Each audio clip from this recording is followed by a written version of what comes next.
오늘은 499주년 종교개혁주일입니다. 1517년 마틴 루터가 면죄부에 반박하는 95개조문을 비텐베르그 성 교회 정문에 못 박으면서 종교개혁이 시작이 됐습니다. 교황청의 지도 아래 그 당시에 이 카톨릭이요, 이 면죄부라고 하는 것을 팔면서 이걸 사면은 너희 부모나 또는 친척 중에 지금 지옥에 가 있는 영혼이 천국으로 가게 된다, 이렇게 가르쳤어요. 교회가 얼마나 돈에 환장했는가 하는 것을 우리가 보게 되지 않습니까? 이 면죄부를 판 돈으로 지었다는 이 바티칸의 베드로 성당은 예술적으로는 화려할지 모르지만 사실은 교회 부패의 상징 건물입니다. 그리고 이 모든 부패의 근본 원인은 교회가 복음을 잃어버렸기 때문입니다. 우리가 어떻게 구원을 받을 수 있느냐, 어떻게 죄 용서 받을 수 있느냐, 돈으로 이 증서를 사면은 구원받을 수 있다. 야, 여러분, 도대체 어떻게 이런 교리를 만들고 가르칠 수 있습니까? 하루아침에 이런 타락한 교리가 나온 것이 아니에요.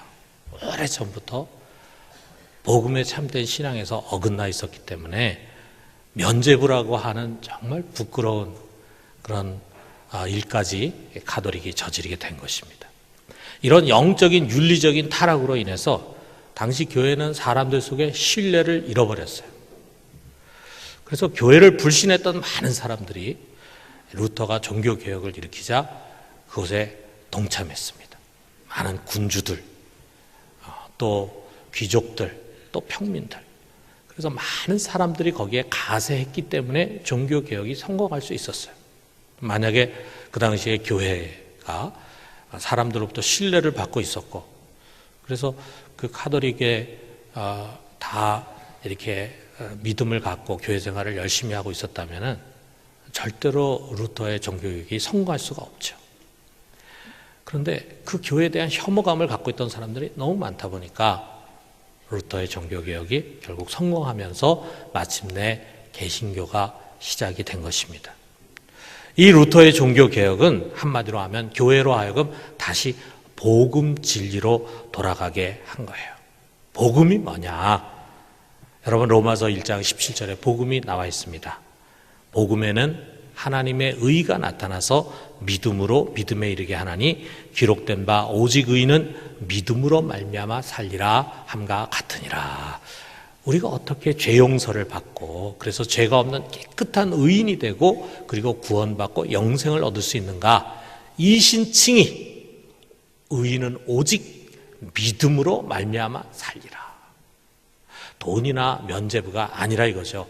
우리의 선행이나 의로운 행위로 말미암은 것도 아니다. 그 어떤 종교 예식으로 말미암은 것도 아니다. 오직 예수 그리스도 안에 나타나신 하나님의 은혜, 오직 우리 죄를 위해 대속의 죽음을 죽으신 하나님의 아들 예수 그리스도에 대한 믿음, 오직 은혜, 오직 믿음, 거기 우리 인간의 의와 인간의 선행이 들어설 자리가 없습니다. 오직 은혜로, 오직 믿음으로 우리는 구원받을 수 있습니다. 여러분, 이거 믿으십니까? 이것이 진정한 복음입니다. 종교개혁은 이 찬란한 복음의 빛을 높이 드러내서 그 당시 영적으로 어두운 세상을 밝혔습니다. 자, 그런데 종교개혁이 지나고 이제 개신교도 500년의 역사를 갖게 됐어요. 500년이 흐른 지금 개신교는 또 다른 상황에 놓이게 됐습니다. 특별히 우리 한국 개신교의 성적표를 우리가 한번 들여다봐요. 2010년 종교 신뢰도 통계를 했습니다. 거기서 가장 신뢰하는 종교단체 2개를 꼽으라고 하는 질문에 가톨릭은 57.6%를 신뢰한다. 불교는 50.0%, 개신교는 26.4%. 가톨릭이 개신교의 2배의 신뢰를 우리 사회에서 얻고 있었습니다. 2년 뒤에 또 2012년에 조사했는데도 비슷한 결과가 나왔어요. 그리고 최근에 2015년에 이번엔 불교계에서 조사를 했습니다. 신뢰하는 종교를 이야기하라고 했더니 천주교가 39.8%고 불교가 32.8%고 개신교는 10.2%예요. 가톨릭이 개신교의 3배나 더 신뢰를 얻고 있었어요. 이전보다도 훨씬 더 개신교는 신뢰도를 잃었습니다. 성직자에 대한 신뢰도를 물어봤는데 신부는 51.3%가 신뢰한다. 스님은 38.7%인데 목사는 17%. 2013년에 제가 몸담고 있는 기은실에서 조사를 했습니다. 그 조사 중에 이런 질문이 있었어요. 한국 교회를 신뢰하는가? 이런 질문에 신뢰한다가 19.4%, 불신한다가 44.6%였습니다. 여러분, 한마디로 낙제점이 낙제점. 정말 부끄러운 우리들의 자화상, 숨기고 싶은 자화상입니다. 마치 우리 한국 사회가 보는 우리 개신교회는 종교개혁 당시에 사회로부터 신뢰를 잃었던 카톨릭과도 비슷하다고 말할 수 있습니다. 왜 그럴까? 우리 나름대로 열심히 한다고 생각했는데 어디에 원인이 있을까? 무엇보다도 복음의 다른 면을 놓쳤기 때문이다. 이렇게 생각합니다. 물론 여러분, 복음은 이신칭이에요. 오직 믿음으로 구원받는다 이것입니다. 그런데 우리가 너무 이신칭에만 매달려 있었습니다. 여러분, 이신칭이라고 하는 것은 말 그대로 우리가 어떻게 하면 구원을 얻을 수 있는가라고 하는 질문에 대한 답 아니겠어요? 우리가 죽은 뒤에 어떻게 해야 천국에 가서 영생할 수 있는가라고 하는 것에 대한 답 아니겠어요? 자연히 개인적이고 내세적인 신앙에 초점이 맞춰질 수밖에 없습니다. 우리가 이신칭의를 자꾸 얘기하면은 당연히 우리의 신앙의 관심이 개인적인 구원과 그 다음에 내세적인 것에 맞춰질 수밖에 없다 이거예요. 그러다 보니까 예수 믿고 구원받아 천국 가는 것이 신앙의 전부인 것처럼 생각하는 그리스도인들이 너무나 많습니다. 물론 한 개인이 구원을 받고 거듭나고 성화의 길을 걸어가는 것은 정말 중요합니다. 그리고 자기만 구원받는 것이 아니라 다른 사람 전도해서 그 사람도 구원받게 하고 그렇게 해가지고 교회라고 하는 것을 세워가는 것 우리의 사명입니다. 그런데 그것이 전부가 아니라 이거죠.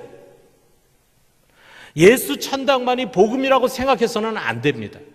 이런 단순화가 교인과 교회의 힘을 한쪽으로만 쏠리게 함으로써 교회 성장을 가능하게 했어요. 그런데 교회는 성장했는데 우리가 많은 것을 놓치고 잃게 했습니다. 교인들은 자기 구원과 그리고 교회라고 하는 울타리 안에 갇혀버리고 말았어요. 그리고 이 교회 중심의 신앙에서는요, 교회 울타리 밖의 세상은 나와는 상관없는 세상 일로 생각이 되는 겁니다.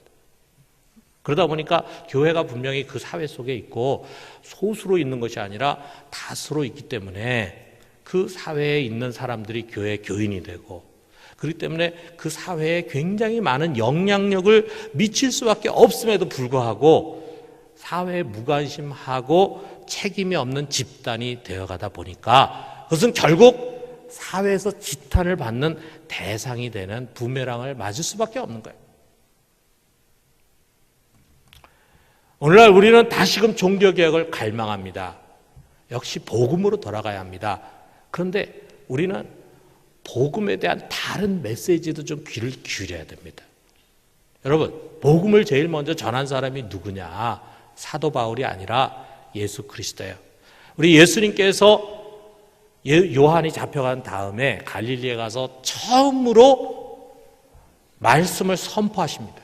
근데 그 첫 번째 선포한 말씀이 바로 이거예요. 여기 14절에서 15절에 요한이 잡힌 후 예수께서 갈릴리에 오셔서 하나님의 복음을 전파하여 이르시되 때가 찼고 하나님의 나라가 가까이 왔으니 회개하고 복음을 믿으라. 오늘 예수님이 전하신 제일 처음에 선포하신 그 하나님의 복음이 무엇입니까? 여기 있는 말씀 그대로 때가 돼서 이제는 하나님 나라가 가까이 왔다, 이것입니다. 여기에 가까이 왔다라고 하는 앵기켄이라는 동사는요, 완료형이거든요. 근데 이게 두 가지 뜻이 있어요. 가까이 왔다라고도 우리가 해석할 수 있고, 동시에 이미 이르렀다, 이런 뜻을 갖고 있습니다. 자, 그러니까 이 세상에 나라들 있잖아요. 우리가 다 나라에 속해 있습니다. 나라에 속해 있지 않은 사람들은 극히 소수예요. 뭐 난민이든지 아니면 무국적자든지 뭐 그런 사람도 얼마 다 이 세상에 있는 뭐 수백 개의 나라에 다 속해 있습니다. 자, 그런 나라가 다 있는데 이 세상 나라와는 전혀 다른 나라, 그 하나님 나라가 드디어 이 땅에 왔다, 이거예요. 이게 복음이라는 거예요. 이게. 그러므로 이 나라가 왔으니까 이제 너희는 돌이켜서, 세상에 살던 너희가 돌이켜서 이제는 회개하고 이 나라의 백성이 되고 이 복음을 믿고 받아들여라. 이것이 신앙이다, 이거예요. 여러분 어떻습니까? 오직 믿음으로 구원을 받는다라고 하는 말과는 뉘앙스가 좀 다르잖아요. 우리가 오직 믿음으로 구원받는다, 그것도 복음입니다. 복음의 아주 중요한 내용입니다. 그러나 하나님 나라가 임하였다, 이것도 복음입니다. 여러분, 신앙은 영혼 구원의 차원만이 아니라 동시에 하나님 나라 차원입니다. 이 두 가지가 다 중요합니다. 그런데 우리는 너무나 영혼 구원에만 치우쳐 있어요. 자, 여러분, 우리 하나님 나라가 임하였다, 이것이 복음이라고 주님께서 선포하셨는데 그 의미가 무엇인가를 한번 생각해 봐요. 하나님의 나라라고 하는 것은 이제 하나님이 직접 통치하시는 나라고, 그 나라는 일시적인 나라가 아니라 영원한 나라입니다. 이 세상 나라는 언젠가 없어지지만 그 나라는 영원히 없어지지 않습니다. 그것은 지금 이 땅에 와 있는, 이 땅에 서 있는 그야말로 정말 부패하고 오염되고 잘못되어 있는 세상 나라와는 구별되는 진짜 나라예요.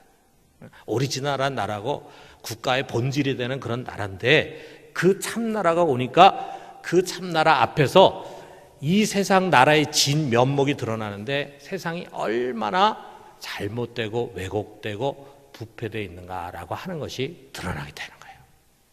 자, 좀 쉬운 말로 한번 설명을 해볼게요. 이걸 설명하기 위해서 요즘 우리나라에서 일어나는 일을 비유로 좀 설명하지 않을 수가 없습니다. 요즘 우리나라 정말 말이 아니죠. 막 온 국민이 분노하고 있어요. 한 국회의원은 이런 얘기를 했어요. 이건 나라가 아니다, 그랬어요. 나라가 아니, 우리가 지금 나라가 아닌 나라에 살고 있다, 그런 말이에요. 이 말의 의미를 우리가 잘 생각해 봐요. 적어도 합법적인 민주국가라고 한다면 지켜야 할 기준과 선이 있는데 지금 이 나라는 거기서 너무 벗어나 있다. 대통령이 공인의 자리를 지켜야 되는데 공인의 자리를 지키지 못하고 국가의 기밀에 해당되는 것과 국가의 중요 정책을 어떤 아줌마하고 공유를 하고 있어요. 이게 말이 되는 이야기입니까? 그 아줌마가 말이에요, 보이지 않는 국가 대사를 쥐락펴락하고 있어요. 정말 이건 봉건 시대나 가능한 그런 국정농단입니다.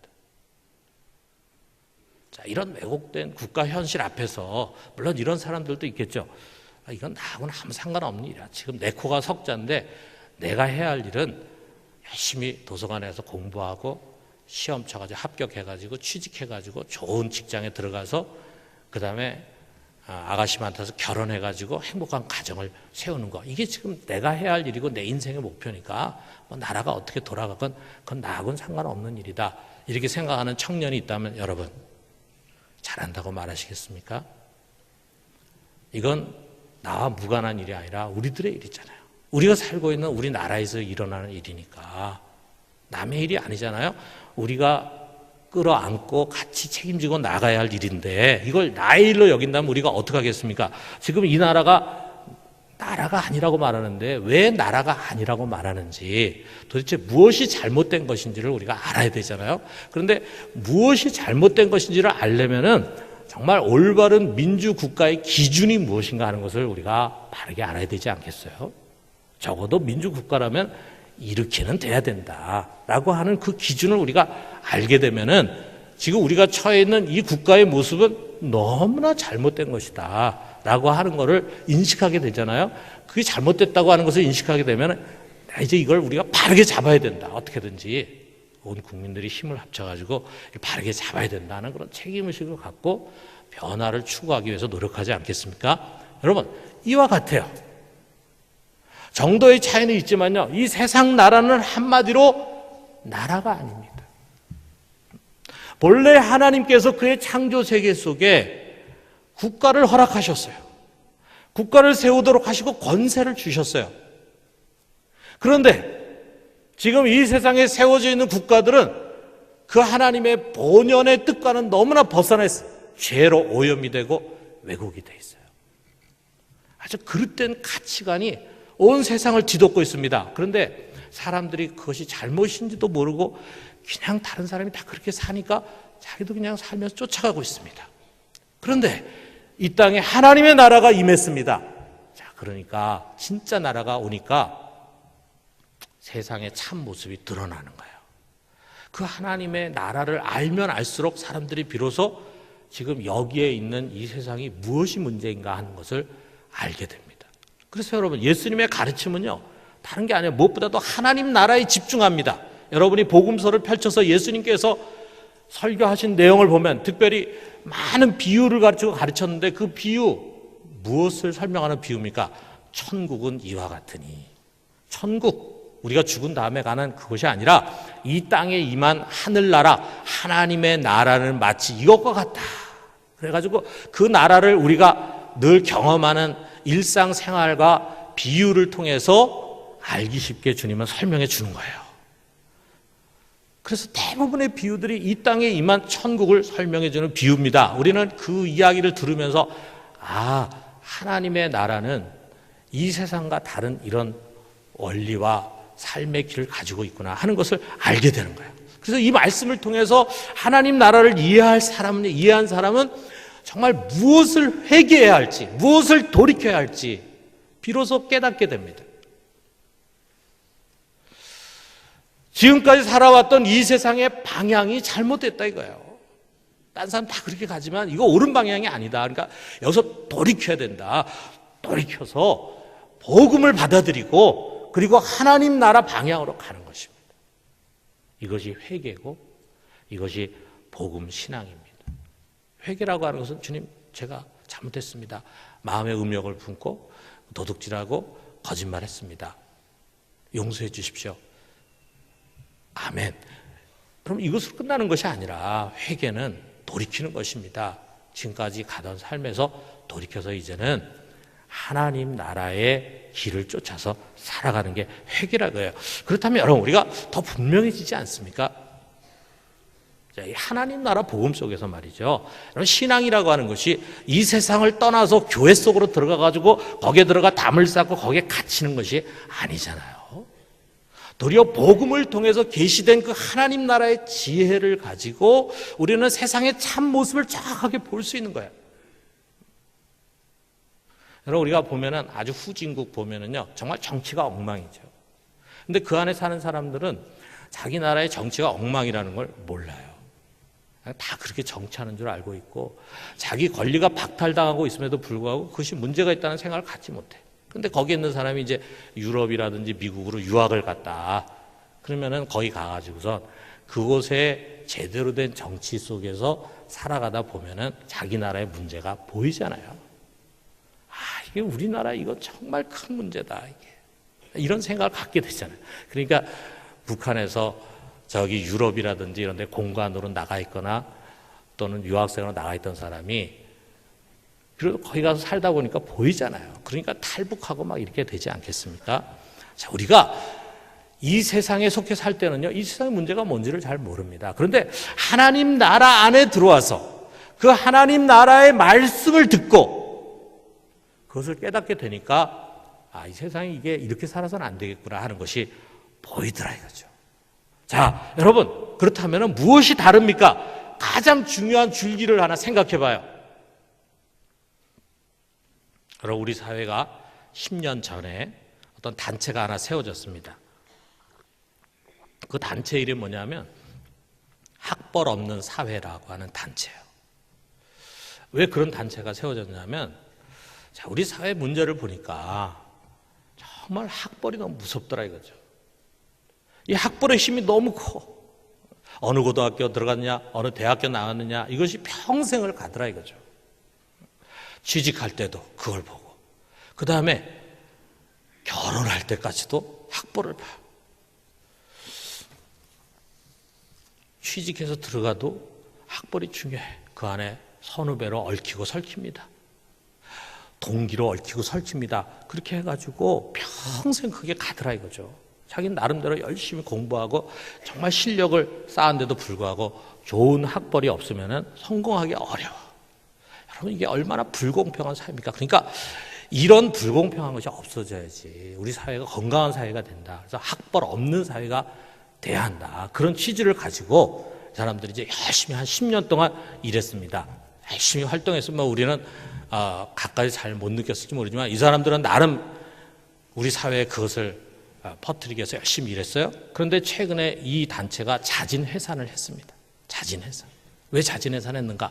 한 10년 동안 열심히 하다 보니까 우리 사회가 그 이야기를 들어가지고 그래서 이제는 정말 학벌 없는 사회가 돼서 목표를 이뤄서 그래서 그러면 이제 우리가 더 이상 목표가 이루어졌으니까 이제 우리가 학벌 없는 사회가 됐으니까 우리가 더 이상 있을 필요가 없다. 자, 여러분 해단합시다. 해가지고 해산했다면 얼마나 좋겠습니까? 그래서 없어진 것이 아니라 학벌보다 더 무서운 것이 나온 거예요. 우리 사회. 그게 뭐냐? 금수저와 흙수저론이 나왔습니다. 학벌이 이제는 문제가 아니라 우리 세상의 운명을 정하는 것이 학벌이 아니라 어떤 부모에게서 태어났느냐 이거에 따라서 그 사람의 평생이 결정되더라 이거죠. 가난한 부모에게서 태어난 사람은 평생 가난에서 벗어나지를 못해요. 삼포시대. 그나마 옛날 30년 전 40년 전에는 가난한 집에서 태어났어도 열심히 공부하고 이렇게 해가지고 또 나름대로 또 좋은 학교에 들어가고 이렇게 해가지고 자기 운명이 바뀔 수도 있었는데 지금은 그게 안 돼. 부유하고 힘 있는 부모에서 태어난 사람은 별로 노력하지도 않는데도 길이 쫙 열려요. 실력도 없는데 부모의 백으로 좋은 회사에 취직합니다. 공기관에 취직합니다. 그리고 뭐 여러저러 연줄을 가지고 막 진급합니다. 힘없는 사람은 자본이 없다 보니까 막 은행에서 빚을 내가지고 사업을 시작하다 보니까 늘 사업에 쫓기고 이렇게 하는 가운데 그냥 뭐 하나 잘못되면은 그건 파산하기 쉬운데, 이거 좋은 부모를 아래서 태어난 사람 뭐 자본을 빵빵하게 대주니까 뭐 가다가 조금 실수해도 또 다시 일어설 수 있는 기회를 가질 수가 있어. 그래서 성공해. 또 부자가 돼. 그러니까 이제 우리 사회가 이렇게 돼버렸다 이거예요. 더 나빠졌다. 더 나빠져. 이제 학벌을 좀 없애서 더 좋은 사회를 만들려고 했는데 이제는 학벌이 문제가 아닌 학벌 흔들어봐야 별 의미가 없는 더 나쁜 사회가 되고 말았다. 그러니까 이제 우리가 더 이상 학벌 가지고 얘기할 그런 단계가 아니다 해가지고 이제 해산을 해버렸대요. 지금 우리나라에 학벌 없는 사회라는 단체가 없습니다. 자, 우리 사회가 더 병들어가고 있다 이거예요. 왜 이런 학벌이라든지 금수저라고 하는 말이 유행합니까? 다른 것이 아니에요. 나 홀로 잘 살겠다 하는 거죠. 나만 1등해서 금메달 따고 우리 가족들만 잘 돼서 행복하면 된다 이렇게 생각하는 사람이 많은 거예요. 너무 많은 거예요. 아니 어떻게 보면 대부분이에요. 홀로 상을 타겠다고 다른 박질하는 사람은 다른 사람이 보이지 않습니다. 중간에 넘어지는 사람, 소아마비로 다리를 저는 사람, 힘이 없어서 달리지를 못하는 사람 보지 못합니다. 오히려 그런 사람들 무시하고 업신여기고 나가서 비교 우위 속에서 자기 행복을 느껴요. 배경이 있고 능력 있는 사람은 이미 좋은 여건 속에서 경쟁을 하니까 다른 사람보다 몇 발자국 앞서 있어요. 그러다 보니까 그 사람은 성공하기가 훨씬 쉽습니다. 배경이 없고 약한 사람은 결국 질 수밖에 없고 그러다 보니까 소외되고 루저가 되는 세상, 이것이 우리 현실이에요. 그런데 우리만 그런 건 아니에요. 정도 차이가 있지만 세계 어디도 마찬가지입니다. 이것이 이 세상 나라의 왜곡된 흐름이라 이거죠. 여러 가지 왜곡된 흐름들이 있겠지만 가장 왜곡된 흐름이 이거예요. 우리나라뿐만 아니라 전 세계적으로 지금은 빈익빈 부익부, 빈부격차가 훨씬 더 과거에 비해서 벌어지고 있는 세상입니다. 이 세상의 흐름에 하나님 나라를 선포하시는 예수님은 도전장을 내미십니다. 전혀 거꾸로 사는 삶을 우리에게 보이시는 거예요. 그는 하나님의 아들이시지만 그 당시에 세계를 지배하는 로마 대제국의 시민으로 태어나지 않았습니다. 오히려 그 로마의 식민지로 있는 아주 작고 힘없는 약소국 유대 나라에 태어났는데, 그것도 베들레헴의 한 마국간에서 태어나가지고 말 구유에 누이셨어요. 얼마나 초라합니까? 정말 흙수저죠. 그리고 유대에서와 또 유대 땅 안에서도 또 부와 권력을 누리는 사람들이 있지 않겠어요? 그럼 부와 권력이 80%가 예루살렘에 집중되어 있었는데, 주님은 거기서 자란 것이 아니라 저 북쪽 변방 갈릴리의 나사렛이라고 하는 조그만 동네에, 그것도 그 조그만 마을 안에서 아주 가난한 목수의 아들로 자라셨어요. 우리 주님께서 대략 30세쯤 되었을 때 공생애를 시작했는데, 그 당시에 예루살렘에는 전국에 전 세계에 흩어져 있는 유대인들 중에 머리 똑똑하고 수재인 사람들 모여가지고 아주 유명한 학자 밑에서 배우는 그런 학파들이 형성돼 있었습니다. 여기저기에 랍비들 앞에서, 유명한 랍비 밑에서 배우는 그런 학교들이 형성돼 있었는데, 주님은 그런 교육과 문화와 경제와 권력이 집중되어 있는 예루살렘에서 사역한 것이 아니라 갈릴리 해변 가버나움에 집을 하나 얻으셔가지고 거기서 사셨어요.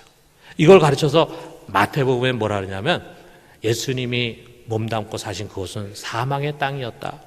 그곳에 있는 사람들은 흑암에 앉은 백성이고 그늘에 앉은 자들이었다. 그러한 자들 곁을 찾아가셔서 주님은 그들과 함께 사신 것입니다. 여러분, 우리가 복음서를 읽어보면요, 주님께서 주로 누가 가까이 하셨는가라고 하는 걸 우리가 볼 수 있죠. 우리 주님은 죄인과 세리들의 친구가 되시고 병들고 가난한 자들에 둘러싸여 있었습니다. 주님은 이 사람들을 공통적으로 뭐라고 불렀냐면 소자라고 불렀어요. 작은 자. 정말 사회적으로 작은 자입니다. 그들은 유다 공동체에서 쫓겨난 자들입니다. 그래서 유대인들도 그들을 업신여깁니다. 함부로 대합니다. 무시합니다. 절대로 그들과 교제하지 않습니다. 이렇게 그 사회에서 왕따 당한 사람들, 이렇게 버림받은 소자들을 향해서 주님 뭐라 그랬냐면은 이렇게 말씀하셨어요. 너희들이야말로 이곳에 임한 하나님 나라에서 가장 큰 자들이다. 하나님은 너희 같은 자를 가장 귀하게 여긴다. 이렇게 말씀하셨다. 여러분, 예수님께서 몸소 우리에게 보여주신 그의 삶과 아울러 우리에게 가르쳐 주신 그의 교훈을 통해서 가르쳐 주시는 하나님 나라의 삶은 어떤 것입니까? 나만 잘 사는 삶이 아니라 함께 더불어 사는 삶이다. 함께 더불어 사는 삶이다. 그렇기 때문에 주님은 어느 누구도 소외되는 것을 원하지 않았어요. 그렇기 때문에 주님은 그 공동체에서 소외된 사람을 찾아가셨어요. 그리고 그들을 품어주셨습니다. 소자들만이 아닙니다. 유대인들로부터 인종차별을 당한 사람들이 있었는데 그들이 사마리아인들이었습니다. 그런데 주님은 그 사마리아인들 끌어안으셨잖아요. 그리고 주님께서 하신 비유 중에 제일 유명한 비유가 강도 만난 자 비유인데, 그 강도 만난 자 비유에 강도 만난 사람 이외에 세 사람이 나오는데 세리와 레위, 이 사람들을 주인공으로 삼지 않았습니다. 사마리아인을 선한 주인공으로 세우셔서 너희도 사마리아인 같이 해라, 그러셨다. 유대인들이 멸시하는 이방인들의 믿음을 칭찬하고 높여주셨습니다. 그래서 너희는 다 같이 더불어 살아야 된다. 누구 하나 왕따시키고 소외시키지 말라는 것을 가르쳐 주셨어요. 그런데 우리가 더불어 같이 살려면 어떻게 됩니까? 여러분, 우리가 더불어 같이 살려고 할 때 가난하고 힘없는 사람이 할 일이 없어요. 우리가 더불어 같이 살기 위해서는요, 이렇게 됩니다. 큰 자가 작은 자를 섬겨야 돼요. 그래야지만 더불어 살 수 있습니다. 가지고 있는 자가 없는 자를 섬겨야 돼요. 그래야지만 더불어 살 수가 있습니다. 이게 하나님 나라의 삶이라 이거예요. 이것이. 그렇기 때문에 여러분, 성령 충만했던 초대교회는 이 하나님 나라의 가치를 그대로 실천해 갔습니다. 우리가 잘 아는 것처럼 최초의 교회인 예루살렘 교회, 그 교회 어떻게 했습니까? 교인들이 서로 자발적으로 자기 갖고 있는 것들을 다 팔아가지고 나누어서 핍절한 사람이 없다고 했잖아요. 그 당시에는 먹고 사는 게 힘들었습니다. 먹지 못하는 사람, 굶는 사람이 많았어요. 근데 그런 사람들을 다 교회 안으로 불러가지고 같이 믿음 생활하면서 그들을 같이 먹이고 입혔잖아요. 교회가 무슨 쌓아놓은 돈이 있었습니까? 그게 아닙니다. 성도들이 자기의 재산을 팔아가지고 같이 나눴다 이거예요. 그래서 같이 살 수 있도록 했다 이거예요. 최초의 이방인 교회가 안디옥이라고 하는 교회인데 그 안디옥 교회가 세워지고 난 다음에 예루살렘에 기근이 들었습니다. 그래서 예루살렘 교회가 예전에는 서로 나누고 이렇게 해가지고 서로 같이 더불어 살 수 있었는데 많은 사람들이 박해를 받고 빠져나가고 그 다음에 가난한 사람들만 남았는데 거기다가 또 기근이 드니까 이 사람들이 먹을 것이 없어. 그래서 안디옥에서 그 소식을 듣고는 얼른 구제금을 모았습니다. 그래가지고 바울을 통해서 그들에게 보내셨습니다.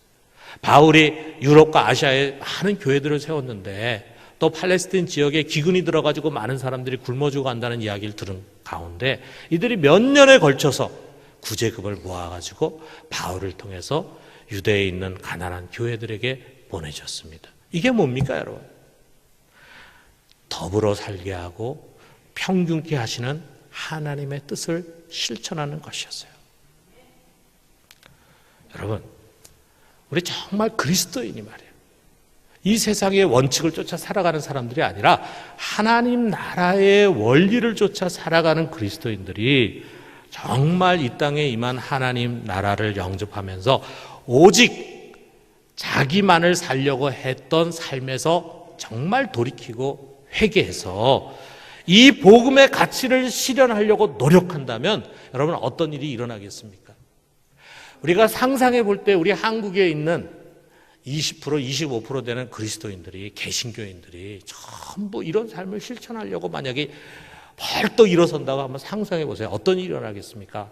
여러분, 우리는 예루살렘 교회처럼 교회가 공동체로 살아나게 될 것입니다. 그뿐만이 아니에요. 여러분, 우리가 성경을 보니까 예루살렘 교회 밖에 있던 사람, 믿지 않는 사람들이 그 교회를 칭송했다 그랬어요. 그와 같이 사람들로부터 교회가 칭송을 받으면서 복음은 더욱 힘있게 증거가 될 것입니다. 나아가서 이처럼 빛과 소금이 되는 교회들이 서 있는 사회는 더불어 사는 건강한 사회가 될 거예요. 학벌 없는 사회, 금수저, 흙수저, 이제 그 다음에 또 뭐가 나와야 합니까? 더 나빠지는 것이 나와야 되겠습니까? 우리 교회가 이렇게 많은데 어떻게 우리 사회가 점점 더 그런 사회가 되냐 이거예요. 여러분, 종교개혁을 갈망합니다. 다시금 예수님이 선포하신 하나님의 복음으로 돌아갑시다. 이 땅에 하나님의 나라가 임했습니다. 우리는 오직 믿음으로 그 나라에 들어갈 수 있습니다. 믿음으로 그 나라에 들어가서 천국 백성이 됩시다. 그리고 천국 백성이 되어 그리스도인 된 것으로 끝나지 말고 이제 그 하나님 나라의 원리를 쫓아 더불어 사는 삶을 실천합시다. 그래서 많은 영혼을 구원하고 세상을 변화시키는 우리 모두가 되기를 주님의 이름으로 축원합니다. 우리 같이 기도합니다.